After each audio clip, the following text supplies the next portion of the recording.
welcome back, the right place. Listen, Mr. Kitchens, thank you so much for coming in today. I sure appreciate you having me, John. I know, guys, it's, people like you that are running for an office are busy, running all over the place, you know, so, we appreciate you taking the time to come on down and talk to us. Let me ask you just a couple questions. First of all, I want you to tell us just a little bit about yourself, you know, what you've been doing and are you married, do you have kids, you know? Well, I grew up in the U.S. South, between Arkansas and Georgia, 2 farms. Those farms are still in my family to this very day. Great. I moved out here in 1986. Been in here ever since. Started my business. Was pretty successful. When Ronald Reagan had started closing down all the state hospitals, all the mentally ill people were let out, I opened a mental institution, residential care facility for mentally ill adults, and started doing that and ended up with 4 at one time. God bless you for that, yeah. Well, it was really needed at that time, and still is, even more so now. So I did that for a while, and I ended up buying the facilities that I was leasing, and now 30 years later, I've sold and 1031 exchange into apartments, and then I still have one that I lease out to another corporation. They actually operate it. I live in Prunedale, California. My whole life farming is in my blood. I just never figured out how to make a living in it. So Yeah, it's tough. I was raised in the same situation. We farmed corn and alfalfa, so, you know, it's hard work and a lot of money. Of course, you know, back then we were selling alfalfa hay for $20 a ton, and now I'm paying $18 a bale. Right. So, I just was at Hearns yesterday and paid $18 a bale. yeah, so there's a big difference. Anyway, I appreciate your background, but I'd like to ask you a question. Being a Republican in California is kind of a frustrating situation, and why would you want to jump into this foray and I mean, you must, I mean, I appreciate people that do that in this state. I really, really do. And I'm just wondering why you decided that you want to do that. So, I mean, do you have an agenda? Or maybe, let me ask you this. What are the top 3 things that you think you need to get done when you get elected? Well, the top 3 things as far as District 30 are housing, infrastructure, and crime. Right. I'm very qualified to tackle those issues. I've been providing housing for 30 years. I mean, that's what I specialize in. Right. Now I do all kinds of different housing, not just mentally ill. I have elderly, I have low income, I have the whole 9. Infrastructure, somebody's got to stand up to the people in Sacramento and find out, number one, where did all the money go that Jerry Brown had? Did it all go to that train to nowhere? There's been plenty of money.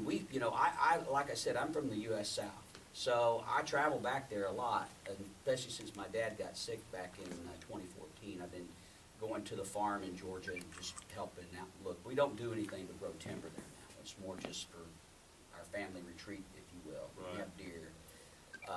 But the roads back there are just amazing. And last Thanksgiving, I paid $1.59 for a gallon of gasoline at one spot. Wow. And so you come here to California, we pay the highest gas prices in the country. Highest tax state. And the roads are just horrible. I mean, just drive right through Gilroy, right through coming up here. That through the stretch of 101 that goes past the mall, not the mall, but the outlets. Outlets, yeah. I mean, there's Car potholes. I know. You jumping. I mean, it's like jumping a roller coaster ride. I know. I was telling somebody the other day, we were driving down the Fairview Road over there by where I live, to take a pass. And I said, sooner or later, we're gonna have 4-wheel drive just to drive this damn road. I mean, it's terrible. Absolutely terrible. One of the reasons is we have a lot of garbage trucks coming from Santa Clara County. They bring their garbage over to San Benito County and pay us $500,000 a year to take our garbage, their garbage. but the trucks just tear the roads up, they don't, you know, we're getting money for it, they should use that money to fix the road. But I agree, California, I mean, if you really look at our unfunded liabilities in this state, which I think, with a deficit and the unfunded liabilities are somewhere around $1.3 trillion or some damn thing. We spend about almost half of our, entire budget, and I think the entire budget is somewhere around $98 billion, on our school system. And we are rated 49th out of the 50 states academically, so we don't get any bang for our buck there. So there's so much stuff that's going on in this state that's bad. You and I could sit here and talk about it forever, you know? Right. So I'm appreciative of the fact that you're gonna take on this thing. I mean, it's a big job. It's like trying to pick up a $500-pound rock, you know what I mean? But I know you thought it out, and I know you know what you're gonna do. You just have to get it done. Yes, sir, I do, and I really believe I can do it. There's a strategy to it. First of all, I want to make sure that if there's any other Republican thinking about getting in the race, they need to come talk to me first. Sure. Because I've already built a good foundation. I've got a good backing. I've got a good infrastructure. If I have to self-fund, I will, but I don't think I don't think I'll have to. I'm already raising money. And second of all, I ran a business in Salinas for 23 years. I know the Hispanic community very, very well. You know, Salinas has a large Hispanic community. Absolutely. I speak pretty fluent Spanish. I relate to them. Their culture is so much like the culture in the South where I'm from. They are Republicans. They just don't know it. The Democrats have done a great job at monopolizing They have. that base. Well, I've been talking to the Hispanics. I live real close to the Red Barn, and that's a lot of Hispanics go there on the weekends, and it's a great flea market. Yep. I talk to them, and I really relate really well to them. The thing that I really believe is going to make me win is when people meet me. I've got to meet as many voters as I possibly can, and if they meet me, they're going to vote for me. They don't care if I have an R or D by my name. Right. The values of where I'm from and the values of the Hispanics and people in general. And another thing, to your question about being a Republican in this state, a lot of people are getting sick of what's going on. Well, this last presidential election shows you that. Right. I mean, absolutely. I mean, that was, well, like everybody said, a big upset that's ever happened politically. So, and it was just people getting tired of liberals. And I myself, you know, I was a Trump guy going in, but a lot of people I know weren't. But I think you're absolutely correct that people are really getting tired of Governor Brown and all his policies. But I think you probably have the right attitude, and it looks like you have the energy. And what about your fundraising? Because it's gonna, what does it take to run for assembly? Well, that's funny. The reason I'm laughing is because I've heard anywhere from $50,000 to $60,000 all the way up to one of the, I won't name any names right now, but one of the potential contenders is saying that they need $700,000. Well, I'm a businessman, okay? That's what I've been doing my whole life. And I can, I mean, I have a treasurer and all that, but I will not run I'm very efficient with my money. I know I understand the value of a dollar. I was brought up that way. I think 100,000 is more realistic. I need to raise $100,000. Well, I think you're probably right, because money did not win the last presidential election. Correct. That's for sure. And I think people are more interested in what you're gonna say than some negative thing that's coming down. I think people are tired of the negative politic, and I know I am. I shut it off. I can't listen to it for very long. But if if 100 grand will do it, that should be a easy deal. I mean, cause you are down there in Monterey County with all the big boys, Yeah. you know? Well, I've got to convince them that I can win though, John. Yeah. And that's where I need folks like you to help me. Well, Convincing them, you know, because I'm, this is helping me get my name out and stuff like this. And a lot of these people have the same attitude that you had at the beginning of this interview. Well, how in the world are you going to win with an R by your name? I had a meeting with a guy I went to law school with just 2 days ago. He made a nice, generous donation to my campaign. He's a Republican. He's also he's a lawyer. He's an accountant. He's a pilot. He's, you know, but he's like, how are you going to win with an R by your name?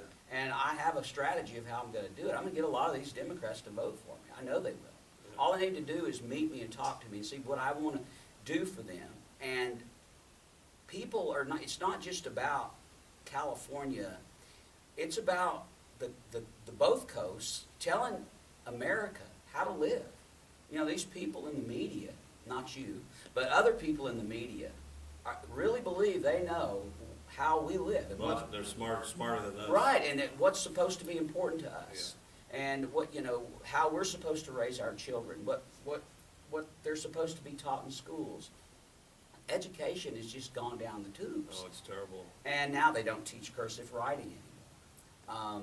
There's this core, and by the way, I don't understand the core, what's it called? Common Core. Common Core. I haven't done my homework yet, but I will. My fiance knows a lot about that. So I'm working with her and her daughter. But I have met so many people, John, in this district that are homeschooling their children now because they don't want to send them to these schools. Absolutely. And they have no support other than, I mean, they're pretty much on their own. So I want to tackle that. And it's not just the Democrats in Sacramento, it's the Republicans too. Absolutely. Chad Mays just voted to extend cap and trade. Well, I'm a timber guy. I understand all that kind of stuff. His district borders the San Bernardino National Forest. So I can just imagine all the loggers and mill workers he's put out of work by, you know, paying timberland owners not to harvest the trees. And then, by the way, the Sierra Club files a lawsuit against anybody who wants to cut a tree down.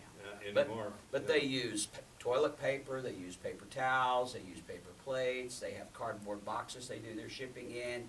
They live in buildings that are structured with wood. Where do they think all that wood comes from? It's just, but people are waking up, John. People are waking up. I see it where I'm campaigning every day. People are waking up. Well, we do some silly stuff. Even our Department of Agriculture pays people not to farm things, or you know, I know, I won't say, I won't give you his name, but he's a huge cherry farmer. And for 2 years, they paid him over $1 million not to harvest his cherries, because they want to flood the market with the cherries. And to me, that is just absolutely stupid. Yeah. It doesn't even make any sense, you know. No. All these trees with cherries out there, they're gonna produce the fruit whether you sell it or not, you know what I mean?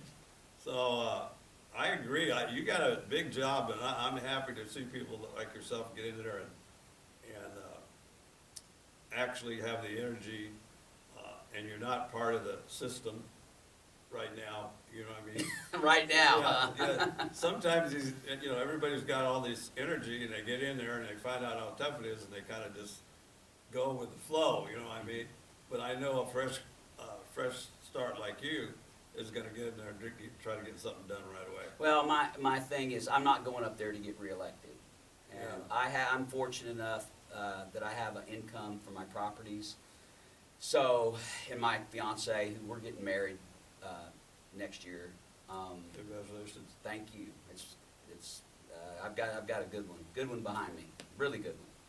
In fact, I wouldn't be doing this if it wasn't for her. And our kids, you asked me about kids. I have one son. He's 24. He's already out of college. He's doing great. He's on his own. In fact, this is what he does. He's a cinematographer down in L.A. And my fiance's 2 girls, well, she's got 3 grandchildren. So technically, I'm a grandfather. I'm a quasi-grandfather. Yeah, right, yeah, right. Got a built-in family. Right. Her oldest is 30 and her youngest is 28, excuse me. And so we have the time, the energy, we have the income without, having to go to work every day. We just manage our properties, make sure the rents are paid and the bills are paid and the tenants are taken care of. But I really feel like it's my duty to do it. And in fact, my fiance kind of told me it's my duty to do it. Either shut up or get involved, is what she told me. Stop complaining, go do it. Right, because I see what's going on, and like you said, some of the stuff is just stupid. I mean, my dad worked for the federal government in the Forest Service for his whole career, and he always said the Forest Service could be completely 100% funded if they would just sell the timber off of the national forest. True. And they wouldn't do it, because every time they get ready to sell some timber, the Sierra Club would go file a lawsuit. Well, guess what happens? How long have you lived here, sir? All my life. Okay, so do you remember the Marble Cone Fire in 1977? No. Okay, well, it was a big forest fire in Big Sur. We were living in Arkansas at the time. My dad was the incident commander, but that's what they call now. It was called the fire boss then, but he was sent out here to put out that fire. The fact is, if you don't cut timber and use those trees for pulpwood, which they make diapers out of, adult diapers, baby diapers, napkins, I already went through the whole gamut. Saw timber to make lumber, to build houses, chip and saw to make particle board, plywood, that kind of stuff. It's either two things are gonna happen. It's either gonna get eaten up by beetles, southern pine beetles, or it's gonna burn. Well, what happens is when you don't work those forests, and you get all that fuel from falling trees and needles and all, I mean, it's explosive. I mean, it's crazy. It is. Like my dad used to told me years ago, he says, hey, when the Indians were here, they used to go up in the mountains in the summertime, but when they left, they would light the mountains on fire. So it burned all that fuel up on the ground, maybe it burned a little bit up on a tree, but now you go up there right now, I mean, I used to four-wheel all up, I've been on the Jeepers Jamboree 15 years in a row, but, the pine needles are this, I mean, one little spark, it's gone, and you can't stop that fire. I mean, you just can't stop. So I agree. We do stupid things here. I think it was 1938 or something, they stopped burning up there. And now they're starting to burn again. Listen, I'm gonna take a little break. Okay. We're gonna be right back.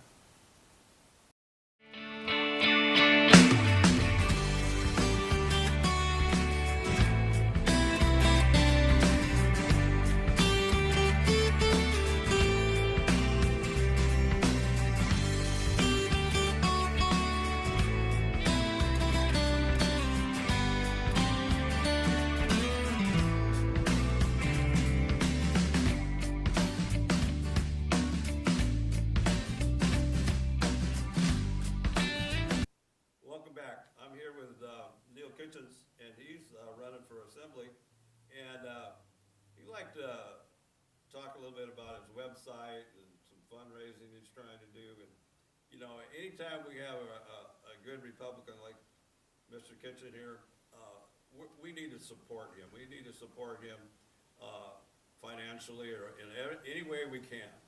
And for years I put up signs for people and worked hard, walked from house to house with pamphlets and all that stuff. And those are things that really work over a period of time.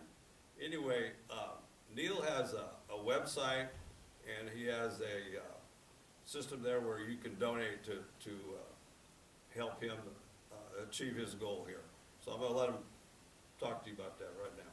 Well, thank you, John. And I just want to thank John and especially Jason Hopkins for having me on the show.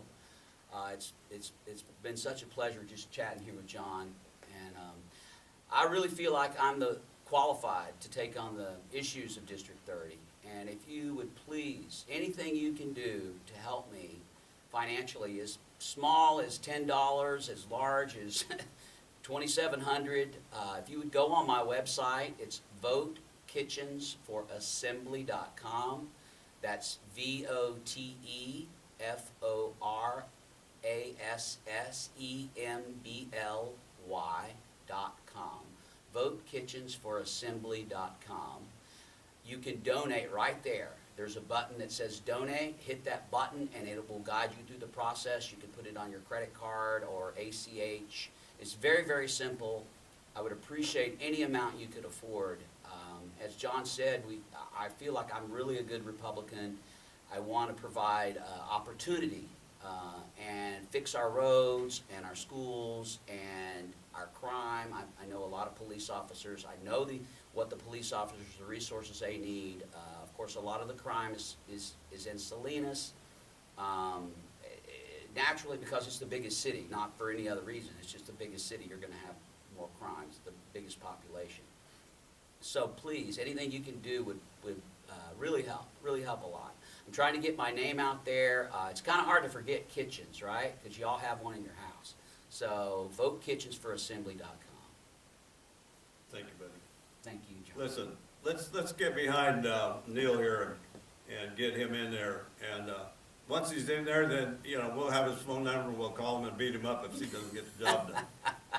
So, anyway, Neil, I really appreciate you coming in and taking your time to come down here and talk to us a little bit. You know, we're just a little show down here. We only go to, I don't know, a couple 100,000 houses. And, but we'll put this on YouTube, and we'll put this on our website, and we'll put this on Facebook, and we'll get the word out there somehow. Well, I appreciate it, John. I really do. Anyway, until next time, God bless your day. Vote for Kitchens.